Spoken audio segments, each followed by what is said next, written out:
Hola, mi nombre es Denise Rivera González y hoy les voy a estar hablando sobre dos tipos de músculo, el músculo esquelético y el músculo liso.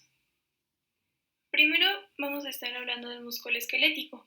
Este lo podemos definir como aquel que se fija al hueso y es responsable del movimiento de los esqueletos axial y apendicular, así como del mantenimiento de la posición y la postura corporal. Aquí vamos a tener la organización general del músculo esquelético, de acuerdo al tejido conjuntivo que lo rodea. Todo esto de aquí va a ser el músculo, que va a estar rodeado de epimicio. Este músculo va a estar formado por distintos fascículos, que van a ser este y este. Y como podemos ver, van a tener perimicio, van a estar rodeados por perimicio. Y estos a su vez, cada fascículo va a contener diferentes fibras musculares, que van a ser todas estas. Incluso aquí se destaca una. Y estas van a estar rodeadas por endomisio. Y ya después vamos a tener esta otra división de la miofibrilla. Y del lado izquierdo vamos a tener una fotomicrografía de electrónica de barrido que nos muestra pues cómo es el endomisio. Bueno, como vimos hace un momento, cada fibra muscular va a contener miofibrillas. Estas miofibrillas van a tener una unidad funcional o una unidad contráctil básica, que se le va a denominar sarcómera. A la vez también estas miofibrillas van a estar compuestas por miofilamentos, que vamos a tener dos. Los gruesos, que van a ser de miosina 2, y los delgados, que van a ser de actina. Y cada sarcómera va a ser la porción de la miofibrilla delimitada por la línea Z y otra línea Z. Y como podemos ver, si se hace un acercamiento más a esta porción, vamos a notar otros elementos, los cuales son la banda I y otra banda I, y donde en medio van a tener la línea Z. Y también la banda A, que en medio va a tener la línea H o banda H. Y en medio de la banda H vamos a tener la línea N. Bueno, para empezar a hablar sobre la contracción, vamos a tener este esquema que nos muestra los diferentes estados de los sarcómeros. En el primero, podemos notar que los filamentos delgados y los filamentos gruesos se van a encontrar separados, no van a tener contacto. Y las bandas I y las bandas A se van a encontrar ampliadas. En cambio, en los otros estados, en el relajado, se van a encontrar un poco más pequeñas y se van a superponer un poco los filamentos delgados con los gruesos. Y en el estado de contracción, pues aún más. Van a estar mucho más pequeños las bandas y van a estar totalmente una sobre otra los filamentos delgados y gruesos. Para que se dé esta contracción, vamos a estar platicando de algunos pasos. Primero vamos a comenzar con la unión neuromuscular. Aquí pues se va a dar el contacto de la neurona con la fibra muscular. En la parte terminal vamos a tener la placa motora terminal, que va a ser esto. Y bueno, aquí podemos ver algunos pasos, pero lo vamos a simplificar un poco. Ya que se da esta descarga de la neurona motora, se va a empezar a liberar el neurotransmisor de la acetilcolina. Y este se va a unir con los receptores nicotínicos de la membrana de la fibra. Y esto va a permitir que los iones de sodio y potasio cambien su conductancia y sean mayores. Esto va a generar un potencial de acción en las fibras musculares. Y esto también va a provocar que el calcio empiece a ser liberado en los retículos sarcoplásmicos y después estos se van a difundir a los filamentos gruesos y delgados. Y esa es la siguiente parte de la que vamos a estar hablando. Aquí vamos a poder observar dos complejos, el de tropomiosina y el de troponina. Aquí va a ser importante el calcio, ya que se liberó, va a permitir que la tropomiosina libere los sitios de unión donde las cabezas de miosina interactúan con los de actina. A partir de aquí vamos a estar hablando del sitio de los puentes transversales. Va a estar compuesta por 5 etapas y esta va a ser la inicial, donde la cabeza de miosina va a estar unida a la molécula de actina del filamento delgado. Esta va a ser la segunda etapa, donde ya llegó un ATP y se une a la cabeza de miosina. Esto va a hacer que reduzca la afinidad de la cabeza de miosina por la molécula de actina y se desacopla del filamento delgado. La tercera va a ser la flexión.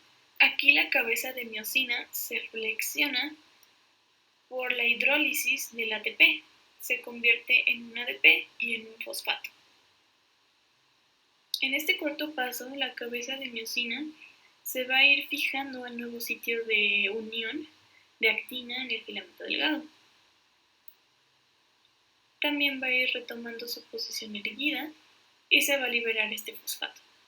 Esta liberación de fosfato va a provocar dos cosas: que la afinidad de fijación entre la cabeza de miosina y el nuevo sitio de unión aumente. La segunda cosa que va a provocar es de que la cabeza de miosina genere una fuerza mientras va retomando su posición inicial. Esto va a generar un golpe activo y se va a liberar el ADP. Y como etapa final vamos a volver a tener la adhesión o readhesión, donde la cabeza de miosina se une de forma estrecha a la nueva molécula de actina. Como estuvimos viendo, en la contracción muscular se va a requerir energía. Esta fuente inmediata de energía va a ser el ATP. Este se va a obtener a partir del metabolismo de carbohidratos y lípidos y se va a estar sintetizando por la adición del grupo fosfato al ADP. Parte de esta reacción va a ser endotérmica y se va a obtener gracias al desdoblamiento de la glucosa en dióxido de carbono y agua. Pero en el músculo vamos a tener otro compuesto de fosfato que va a estar aportando energía por periodos cortos. Este compuesto va a ser la fosforilcreatina. En el ejercicio, esta fosforilcreatina se va a hidrolizar entre las cabezas de miosina y actina. Va a formar el ATP a partir del ADP y esto va a permitir que continúe la contracción.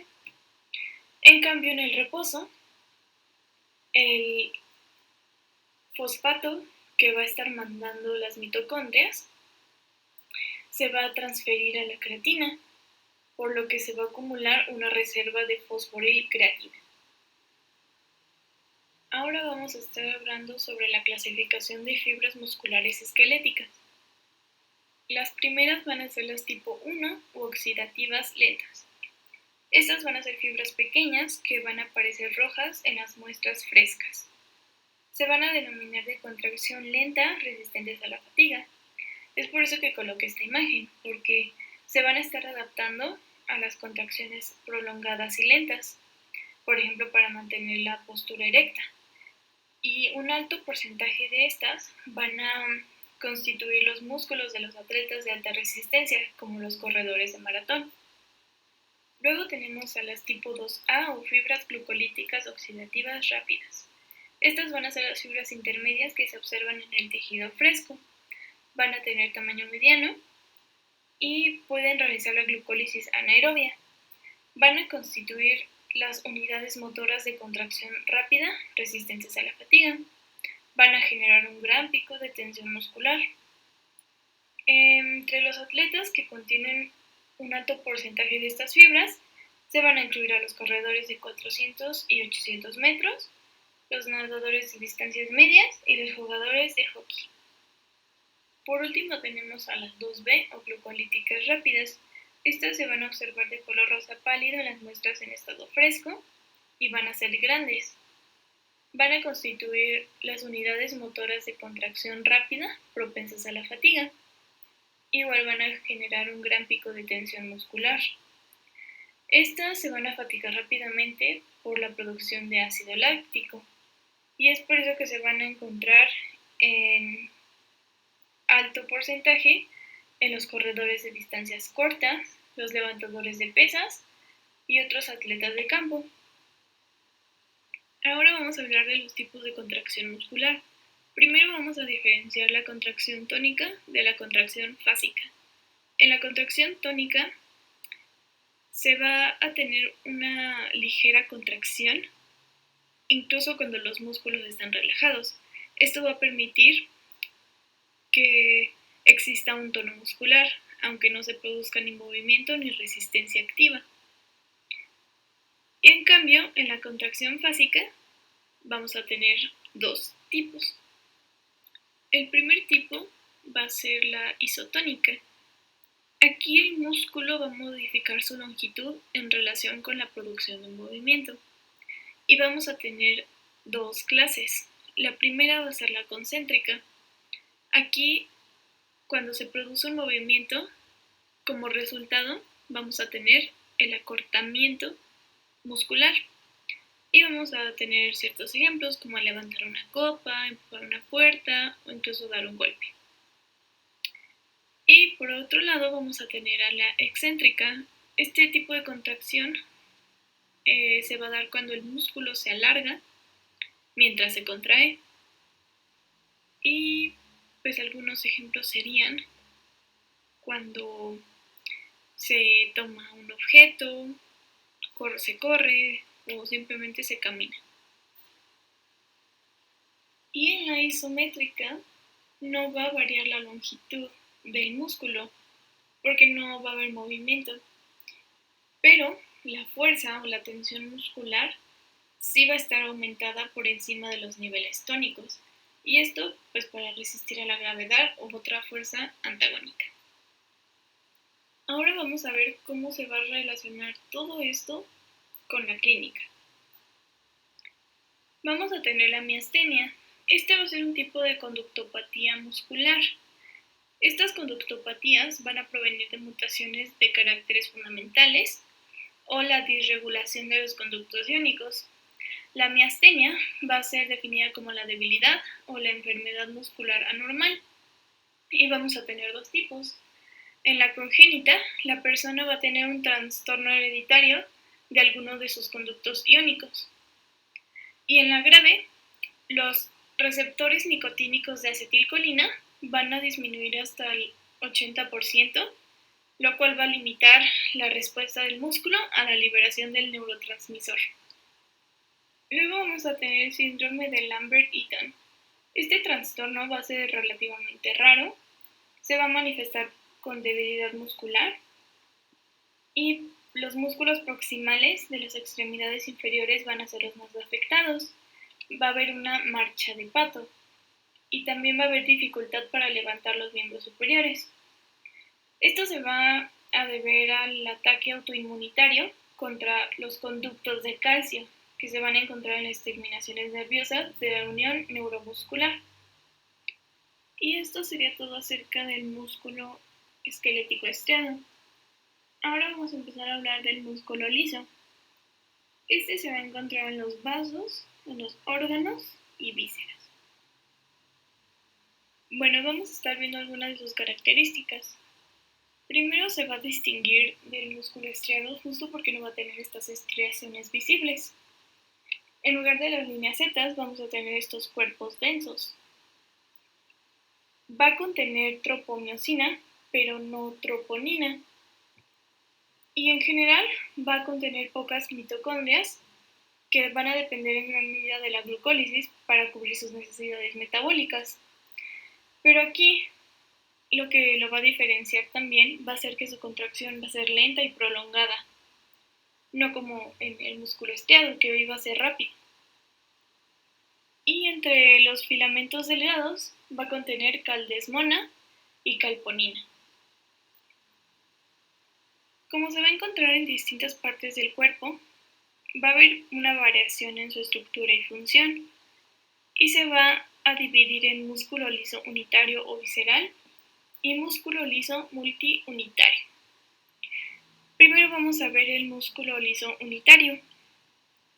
Este se va a disponer en láminas y va a tener muchas conexiones de baja resistencia por uniones comunicantes. Y se va a encontrar sobre todo en las paredes de las vísceras huecas, por ejemplo en la musculatura del intestino, del útero y ureteros.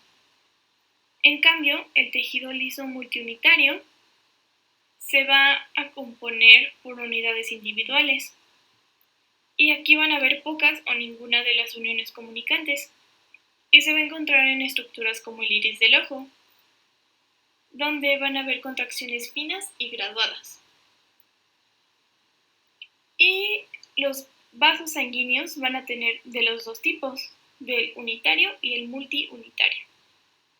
Y por último vamos a hablar de la contracción. Primero se va a dar la unión de acetilcolina con sus receptores muscarínicos.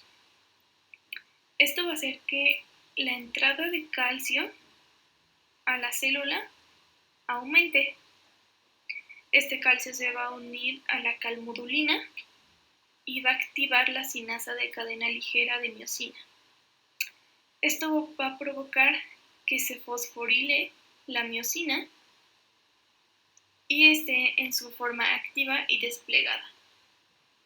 También va a liberar los sitios de unión para la actina y se va a dar la contracción. Y después, para regresar a la relajación o contracción sostenida, va a desfosforilarse la miosina y vuelve a su forma plegada e inactiva por medio de la fosfatasa de cadena ligera de miosina. Y estas son mis referencias. Espero que me haya dado a entender y que les haya servido.